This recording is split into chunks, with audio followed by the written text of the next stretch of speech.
So coming back to a bit of basics, मेरा एक सवाल आपसे ऐसा है कि I have a stock for example, और वो एक कंसोलिडेट मतलब एक रुका हुआ है, वो लाइक बढ़ भी नहीं रहा है, कम भी नहीं हो रहा है, एंड लाइक अगर एक दिन मैंने देख लिया कि थोड़ा सा बढ़ गया और उसके बाद में वो फिर से नीचे चला जाता है. So like how can I make sure कि एटलीस्ट वो लॉस में ना जाए? शुड आई होल्ड इट और नॉट? जब आपने कोई स्टॉक लिया होगा तो आपने कुछ बेसिक्स पढ़े होंगे या सोचा होगा कि वो स्टॉक लेना चाहिए या नहीं लेना चाहिए. क्यों लिया आपने? कुछ सोच के नहीं लिया. नहीं. तो मैं आपको बताती हूँ बेसिक्स, थोड़े बेसिक्स बताती हूँ. जैसे पहले भी आंसर किया, सिर्फ एक पैटर्न पे हम कोई स्टॉक लेते हैं तो वो सक्सेसफुल नहीं हो पाता है. क्योंकि उसके साथ हमें मैक्रोज देखने होते हैं और उसके पीछे के मूव की साइकोलॉजी समझनी होती है, तभी वो स्टॉक मूव होता है.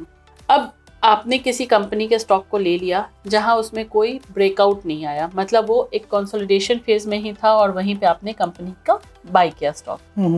तो ऐसे केस में क्या होता है कि हो सकता है कंपनी अच्छा कर रही हो या नहीं कर रही हो. दो सिनेरियो है.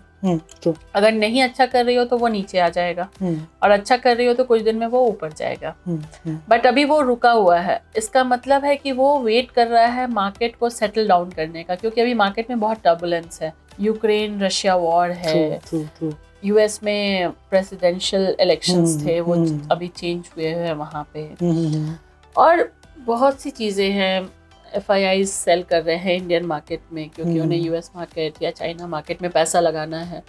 तो ये सारी चीज़ें भी तो हमें देखनी होगी स्टॉक बाय करने के पहले. बिल्कुल. क्या ये एक स्टॉक से रिलेटेड ये सारी चीज़ें भी होती है जो स्टॉक को अफेक्ट करती है कहीं ना कहीं. अगर उस स्टॉक में मान लो ब्रेकआउट आ गया होता, यानी कंपनी अच्छा कर रही होती, ब्रेकआउट आ गया होता और तब आपने बाय किया होता, तो अगेन वो डबल इंजन वाली कहानी होती कि स्टॉक में इतना दम होता, उसने ब्रेकआउट दे दिया है तो वो ऊपर जाती थी. बट क्योंकि वो अभी रुकी ही हुई थी और स्टेशन पे ही खड़ी है गाड़ी और आप उसमें पैसा लगा रहे हो, तो उसको चलने में तो टाइम लगेगा. वो चलेगा तब पता चलेगा कि वो अपवर्ड जा रहा है या डाउनवर्ड जा रहा है. तो हमें ऐसे टाइम में स्टॉक को बस होल्ड करके रखना चाहिए. कोई पैनिक सेलिंग नहीं करनी चाहिए, ऐसा कि मार्केट क्रैश हो रहा है बेच दो, वो नहीं करना चाहिए. वेट करना चाहिए, क्योंकि मार्केट चाहे कितना भी मूव नीचे की तरफ जाए, उसे जाना तो एक दिन ऊपर ही है. बस ये है कि अगर आपने पेशेंटली अच्छे स्टॉक्स बाय किए हैं तो वो कंसोलिडेशन मोड में भी है तो वो रहे, कोई बात नहीं है उससे, कोई फर्क नहीं पड़ता उससे. क्योंकि जिस दिन मार्केट ऊपर जाएगा, अगर वो अच्छा स्टॉक है तो उसे ऊपर जाना ही है. बट अगर वो एक अच्छा स्टॉक नहीं है और कंपनी अच्छा नहीं कर रही है, तो फिर कितना भी मार्केट ऊपर जाए वो स्टॉक अच्छा नहीं करेगा उस मार्केट में.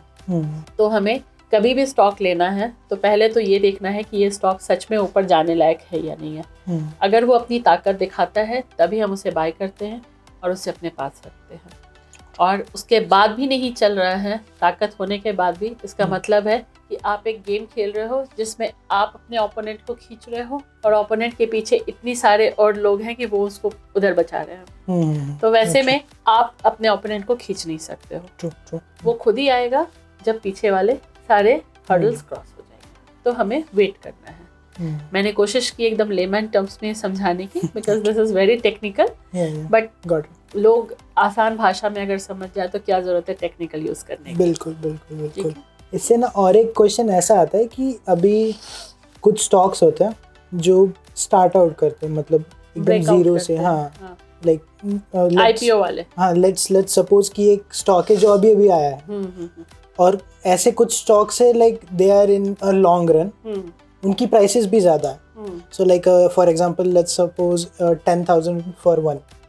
सो what should I do, like what is the right thing to do कि मैं एक नया स्टॉक है उसको ज़्यादा लूँ या फिर एक महंगा स्टॉक है वो एक दो लेके उसको साइड में रख दूँ?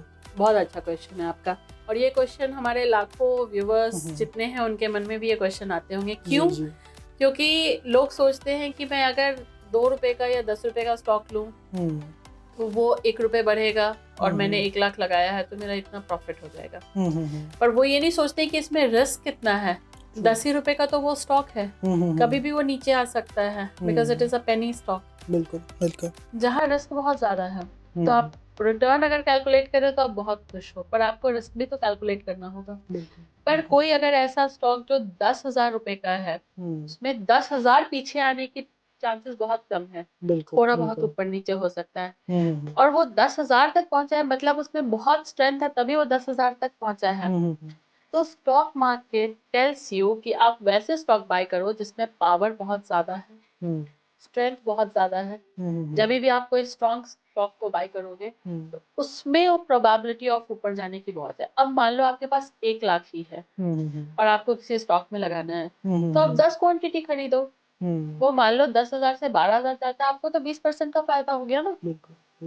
पर यही जो आपने 10 रुपए का स्टॉक खरीदा है, 1 लाख का 10 रुपए का स्टॉक खरीदा है, क्वांटिटी तो आपके पास बहुत है, 10,000 क्वांटिटी हो गई, पर अगर 1 रुपए भी गिरेगा तो आपका 10,000 का लॉस भी तो हो रहा है। तो हमेशा अच्छी जगह पे पैसा लगाएं, भले वो महंगा हो या कुछ भी हो। और दूसरी बात, आपने एक और क्वेश्चन पूछा कि अभी अभी जो लिस्ट हुआ है उसमें पैसा लगाएं या जो बहुत पहले से है।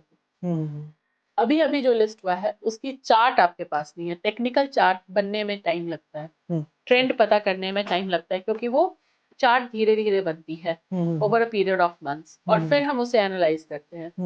पर जो स्टॉक बहुत टाइम से है मार्केट में, डेफिनेटली वो ऑलरेडी अपना लोहा मनवा चुका है, मतलब वो पहले ही एक जगह पे सस्टेन कर चुका है।